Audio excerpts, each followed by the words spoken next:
La sociedad perdona a veces al criminal, pero no perdona nunca al soñador. Como esta, Oscar Wilde es conocido por sus frases célebres, que son irónicas e ingeniosas y siguen resonando con fuerza hasta la actualidad. Elegí específicamente la anterior porque funciona de maravilla como un pequeño prólogo a la vida de este gran autor, vida que repasaremos en este video.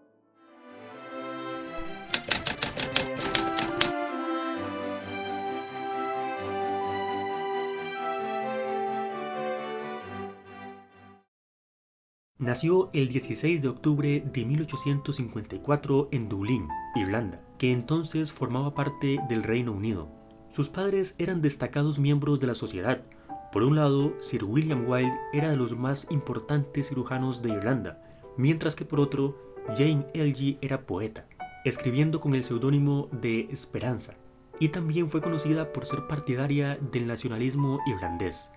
Oscar Wilde fue el segundo de 3 hijos, siendo 2 años menor que su hermano William, quien llegaría a convertirse en un destacado periodista para las revistas Punch y Vanity Fair. En cambio, su hermana menor, Isola, a quien era muy apegado, lamentablemente murió de meningitis a la temprana edad de 9 años. Según Oscar, mientras ella vivió, iluminaba sus vidas como un dorado rayo de sol bailando alrededor de la casa. Durante su infancia fue educado en el hogar, en donde demostró una inteligencia notable y gran facilidad para el francés y el alemán. A los 10 años ingresó en la Portora Royal School y estudió allí hasta los 17. Mientras estuvo en esta escuela, impresionó a sus compañeros con las historias creativas y divertidas que contaba. Destacó especialmente en la materia de clásicos, y además, su aptitud para dar traducciones orales de textos griegos y latinos le hizo ganar múltiples premios. Salió de allí con una beca para ingresar en el Trinity College en Dublín, en donde compartió habitación con su hermano Willie, y conoció a varios eruditos destacados, entre ellos John Penland Mahaffy, quien inspiró su interés por la literatura griega. Durante su paso se consagró como estudiante destacado, llegando a ganar la medalla de oro de Berkeley, el premio académico más alto de la universidad. Asimismo, ganó una beca con la que ingresó al Magdalen College de Oxford, institución a la que llegó en 1874, con 20 años. En esta universidad tomaron lugar algunos hechos y experiencias importantes que marcarían profundamente la personalidad de Wilde. En primer lugar, atraído por su vestimenta, secretos y rituales, comenzó a tener participación en la logia masónica Apolo, en la que estuvo durante su tiempo en Oxford. También sentía profunda atracción por el catolicismo, especialmente debido a su rica liturgia, y estuvo cerca de convertirse al clero. Incluso llegó al punto en que estaba todo organizado para celebrar su bautismo, pero en el último momento, en lugar de presentarse ante el padre, envió un ramo de lirios de altar en su lugar, resistiéndose así a comprometerse con cualquier credo formal.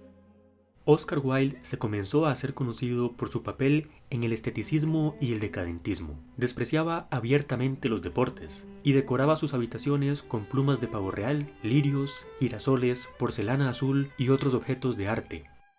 En su tercer año conoció a Walter Pater, hacia quien había quedado cautivado por sus estudios sobre la historia del Renacimiento. Este argumentaba que la sensibilidad del hombre hacia la belleza debe refinarse por encima de todo, y que cada momento debe sentirse en toda su extensión. Pater le dio a Wilde su sentido de devoción por el arte.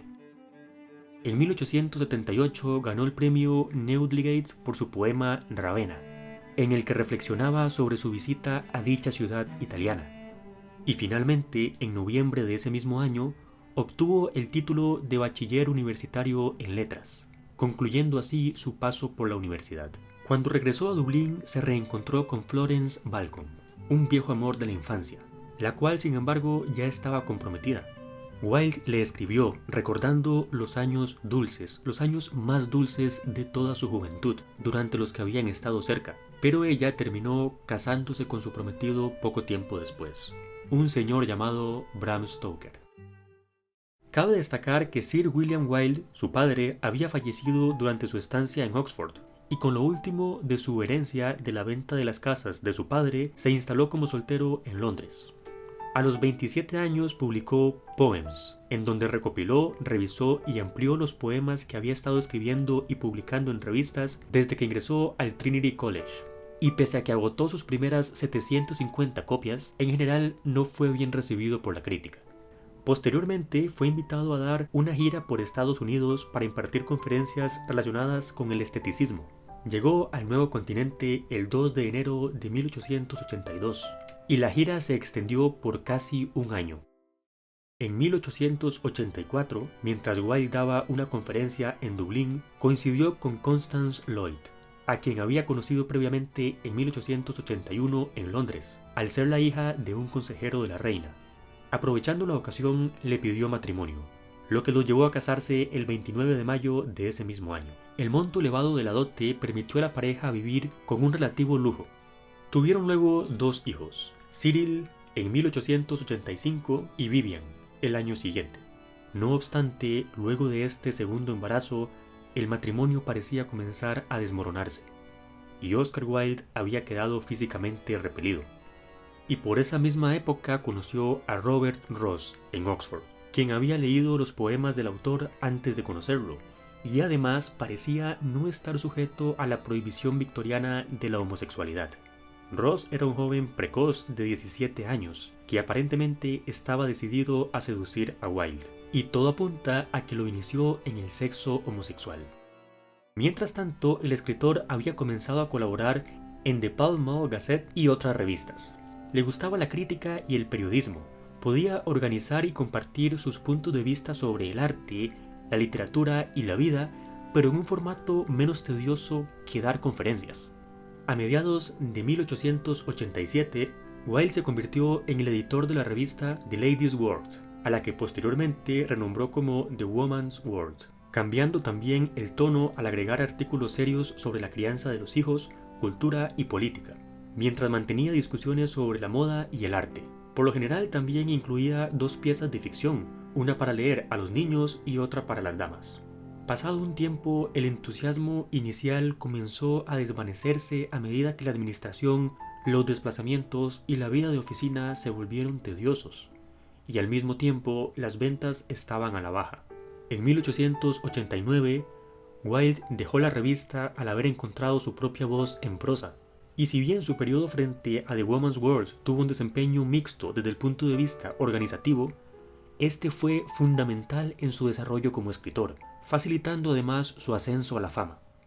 En los siguientes años escribió y publicó muchos relatos cortos, entre los que destaca El retrato del señor W.H., ya que en este combina la conversación, la literatura y la idea de que, para despojarse precisamente de una idea, primero debe convencer al otro de su verdad. Elementos que son sumamente representativos de las obras del autor. Con respecto a los ensayos, cabe destacar el constante uso de diálogos como recurso para plantear y desarrollar las ideas. De hecho, de los 4 escritos que hizo sobre estética, 2 son diálogos.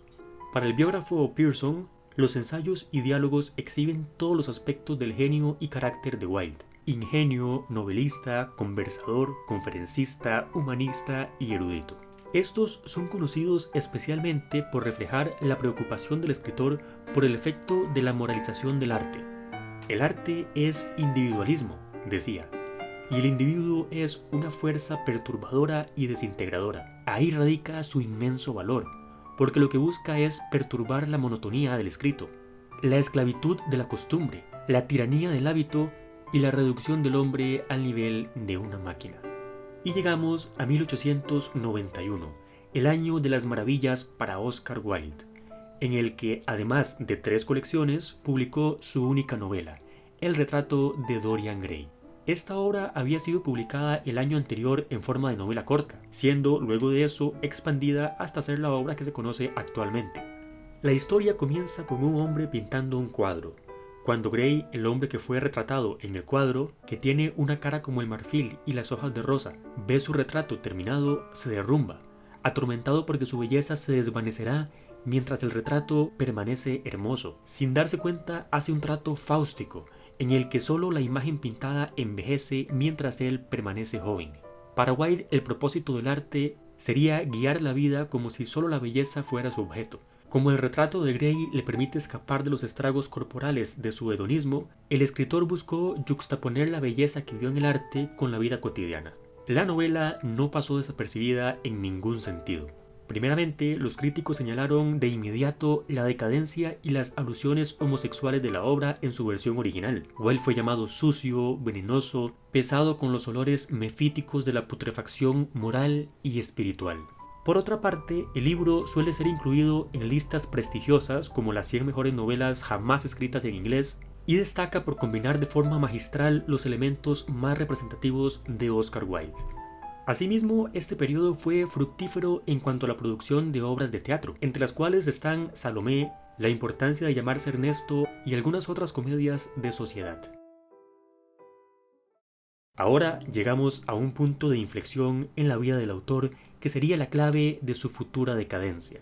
Fue presentado a Lord Alfred Douglas, estudiante universitario de Oxford en ese momento. Este era un joven apuesto y mimado, con el que Wilde forjó una íntima amistad. En 1893, el escritor estaba enamorado de Douglas y se asociaban regularmente en una relación tempestuosa. Si Wilde fue relativamente indiscreto en la forma que actuó, Douglas fue imprudente en público.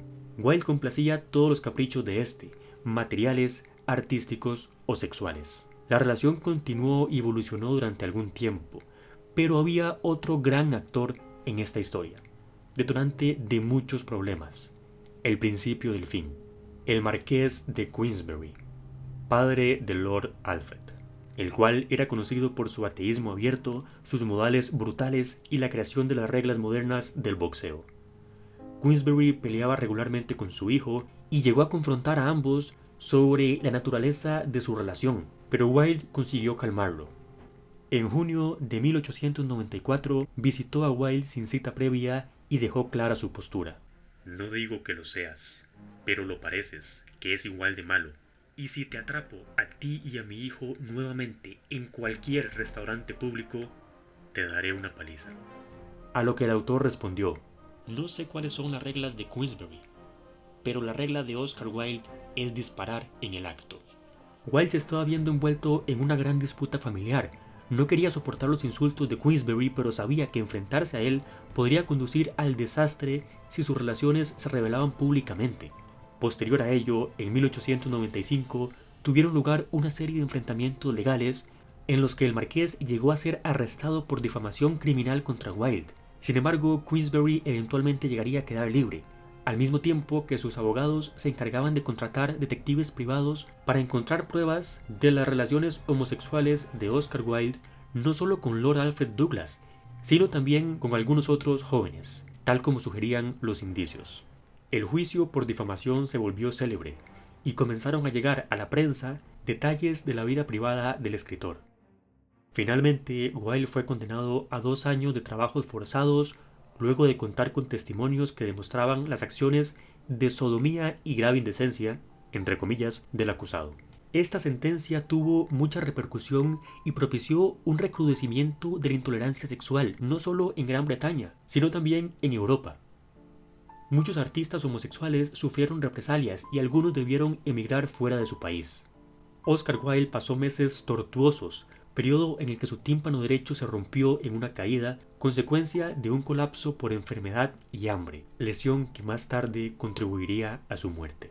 Luego de un tiempo se le permitió tener acceso a materiales de escritura, con los que a principios de 1897 escribió una carta de 50.000 palabras a Douglas, en la cual Wilde reflexiona sobre su carrera hasta la fecha, cómo había sido un pintoresco agente provocador en la sociedad victoriana, buscando subvertir además de brillar. La primera mitad de la carta concluye con Wilde perdonando a Douglas, tanto por su propio bien como por el de este.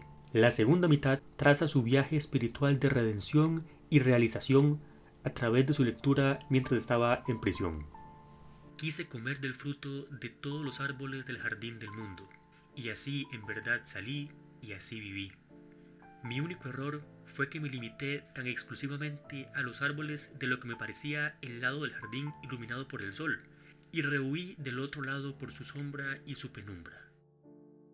Fue liberado de prisión el 19 de mayo de 1897 y navegó esa misma noche hacia Francia. Nunca regresó al Reino Unido.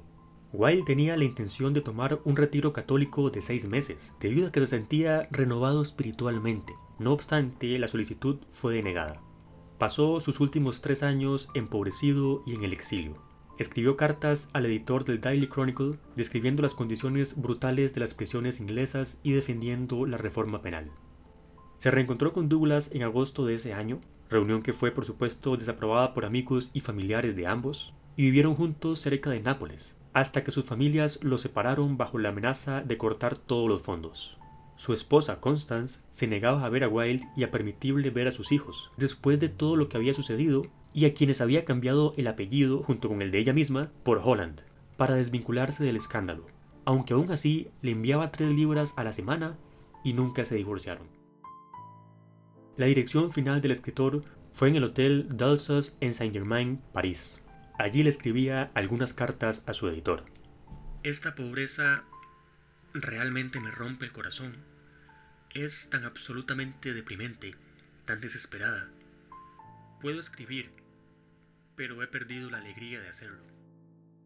Reginald Turner, amigo de Wilde que permaneció con él hasta el final, lo encontró un día muy deprimido después de una pesadilla.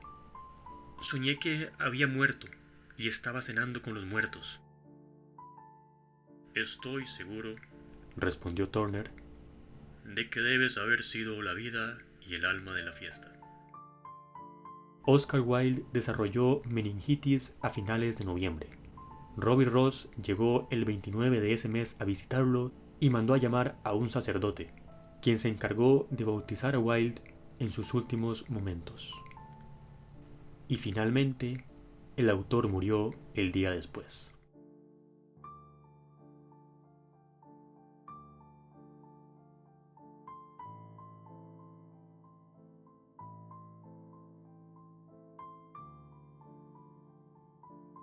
Pues aquel que vive más de una vida, más de una muerte, también tiene que morir.